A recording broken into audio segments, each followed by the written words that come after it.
नमस्कार। आज हम भाषा के एक बहुत ही मजेदार हिस्से को समझने जा रहे हैं, मुहावरे यानी इडियम्स। जी ये वो वाक्यांश हैं जिनका शाब्दिक अर्थ कुछ और होता है और असली मतलब कुछ और ही निकलता है। बिल्कुल, मुहावरे सिर्फ शब्द नहीं होते बल्कि किसी भी भाषा की संस्कृति और उसकी सोच को दिखाते हैं। हाँ, और आज हम अंग्रेजी के कुछ ऐसे ही चुने हुए मुहावरों की सूची पर एक एक करके गहरी चर्चा करेंगे ताकि वे आसानी से याद हो जाएं। और हमारी आज की सूची में मुहावरा संख्या 21 से 30 तक शामिल है। तो चलिए इस भाषाई सफर को शुरू करते हैं। पहला है number 21, A कॉग in the machine. इसका मतलब दिया गया है मामूली व्यक्ति। इसे सुनते ही मेरे दिमाग में एक बहुत बड़ी घड़ी की तस्वीर आती है जिसमें हजारों छोटे बड़े पुर्जे हैं। सही। और उसमें एक छोटा सा पुर्जा है कॉग, मतलब एक गरारी।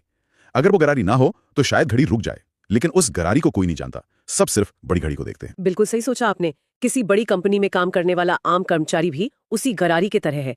वो एक अ कॉग इन द मशीन है। अच्छा, तो इसके शब्दों को अगर तोड़ें तो कॉग और मशीन। हाँ, तो यहाँ कॉग का मतलब है गरारी या वो दांतेदार पहिया, और मशीन का मतलब है मशीन या कोई बड़ा संगठन। तो अ कॉग इन द मशीन का शाब्दिक अर्थ हुआ मशीन की एक गरारी। और किताब की परिभाषा क्या कहती है? परिभाषा है very small part of a big organization. मतलब एक बड़े संगठन, बिग ऑर्गेनाइजेशन का बहुत छोटा हिस्सा। यहाँ जोर इस बात पर है कि व्यक्ति महत्वपूर्ण तो है पर उसकी अपनी कोई पहचान नहीं है, वो बस सिस्टम का एक हिस्सा है। तो अ कॉग इन द मशीन का सीधा सा मतलब है किसी बड़े सिस्टम का एक छोटा और गुमनाम हिस्सा। एकदम सही। तो इसे याद रखने की ट्रिक ये हो सकती है कि मशीन की गरारी कॉग को याद रखें। वो जरूरी है पर मामूली है। वैसे ही बड़ी कंपनी का मामूली कर्मचारी मतलब अ कॉग इन द मशीनरी। बिल्कुल। चलिए अब आते हैं नंबर 22 पर, अ कोल्ड फिश। इसका मतलब है भावनाओं को साझा नहीं करने वाला आदमी। ये बड़ा दिलचस्प है। सोचिए, आप अपने एक दोस्त से मिलते हैं। आपने उसे अपनी सबसे बड़ी खुशी की बात बताई, पर उसके चेहरे पर कोई भाव नहीं आया, कोई रिएक्शन नहीं। कोई रिएक्शन नहीं। आपने उसे अपनी किसी परेशानी के बारे में बताया, तब भी वो शांत और भावहीन रहा। ऐसा व्यक्ति ही एक अ कोल्ड फिश कहलाता है। हाँ बिल्कुल, इसके शब्दों में ही इसका मतलब छिपा है।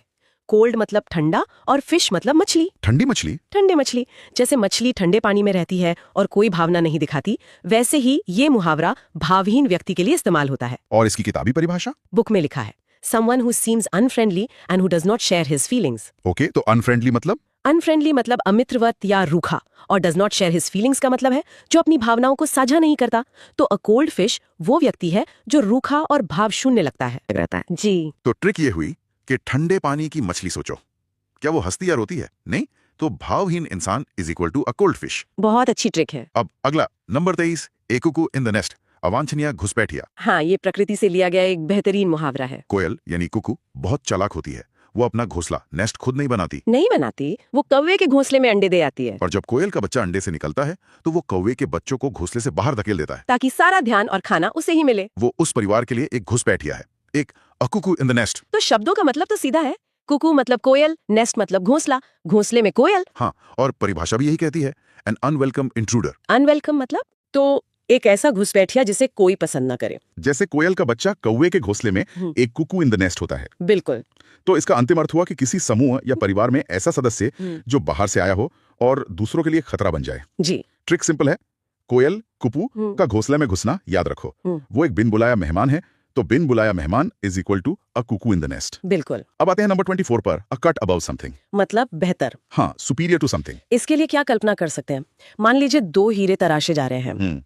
एक कारीगर एक हीरे को सामान्य तरीके से काटता है, लेकिन दूसरे हीरे पर वो एक खास कट लगाता है जिससे उसकी चमक कई गुना बढ़ जाती है। अच्छा। तो दूसरा हीरा पहले वाले से अ कट अबव है, यानी उससे बेहतर है। बहुत बढ़िया उदाहरण है। यहाँ कट का मतलब स्तर या क्वालिटी है और अबव का मतलब है ऊपर। तो अ कट अबव का मतलब हुआ स्तर में ऊपर यानी बेहतर। और किताब की परिभाषा? Superior to something.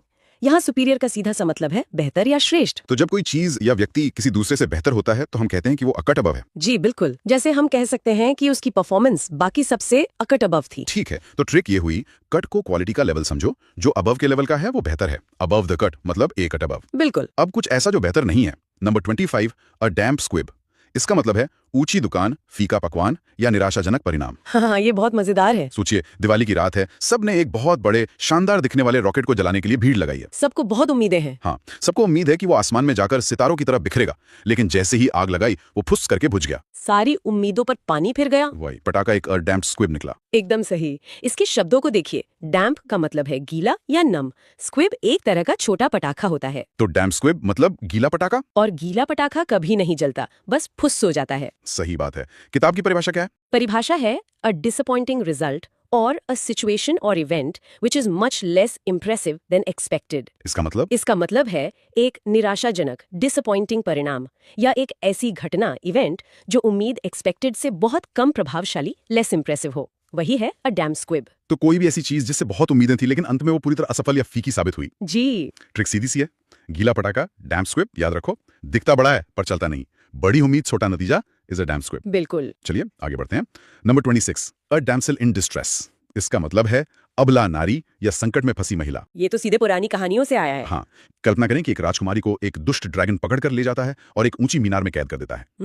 वो राजकुमारी मदद के लिए पुकारती है। वो उस समय अ डैमसेल इन डिस्ट्रेस है जिसे एक हीरो बचाने आएगा। बिल्कुल। यहाँ डैमसेल एक पुराना अंग्रेजी शब्द है जिसका मतलब है युवती या कुमारी, और डिस्ट्रेस का मतलब है संकट या गहरी पीड़ा। तो अ डैमसेल इन डिस्ट्रेस का शाब्दिक अर्थ हुआ संकट में एक युवती। जी, और किताब की परिभाषा भी यही है, अ हेल्पलेस वुमन, यानी एक असहाय हेल्पलेस महिला।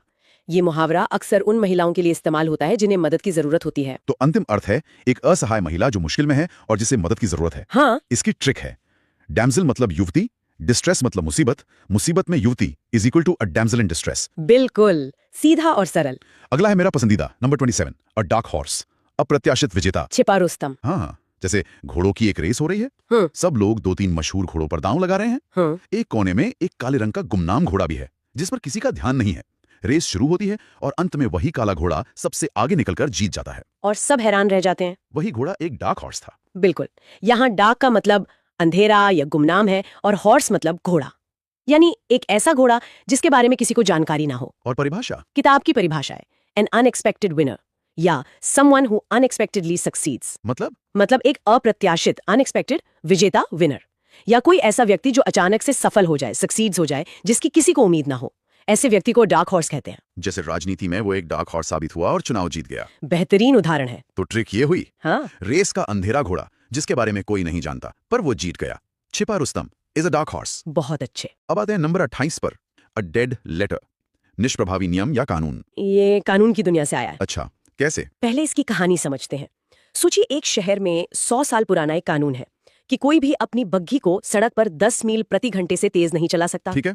आज के जमाने में जब सब गाड़ियां चलाते हैं तो ये कानून किताबों में तो है पर कोई इसे मानता नहीं। हाँ, इसका कोई मतलब नहीं रह गया। तो ये कानून अब एक अ डेड लेटर बन चुका है। अच्छा। तो इसके शब्दों का मतलब, डेड मतलब मृत और लेटर मतलब, यहाँ लेटर का मतलब है लिखित दस्तावेज, जैसे कोई कानून। तो अ डेड लेटर मतलब एक मृत कानून। और परिभाषा, अ लॉ और agreement that is no longer enforced और फॉलोड, यानी एक ऐसा कानून, लॉ या समझौता, अग्रीमेंट जिसे अब लागू एनफोर्स नहीं किया जाता या जिसका पालन फॉलोड नहीं होता। तो कोई भी नियम, कानून या संधि जो अब चलन में नहीं है। बिल्कुल। ट्रिक है। हाँ, डेड मतलब मरा हुआ, लेटर मतलब कानून। मरा हुआ कानून इज इक्वल को अ डेड लेटर। बिल्कुल सही। अगला है नंबर 29, अ डेड लॉस, बेकार व्यक्ति या वस्तु। ये भी डेड शब्द का इस्तेमाल करता है पर इसका मतलब थोड़ा अलग है। जैसे मान लीजिए आपने एक पुरानी खटारा कार खरीदी, ये सोचकर कि आप उसे ठीक कर लेंगे।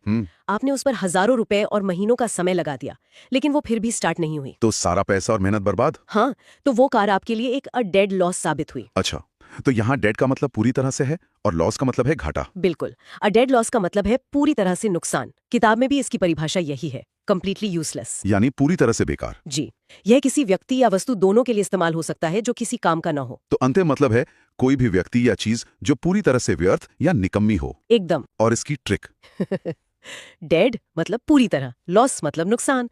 जो चीज सिर्फ नुकसान दे वो बेकार है।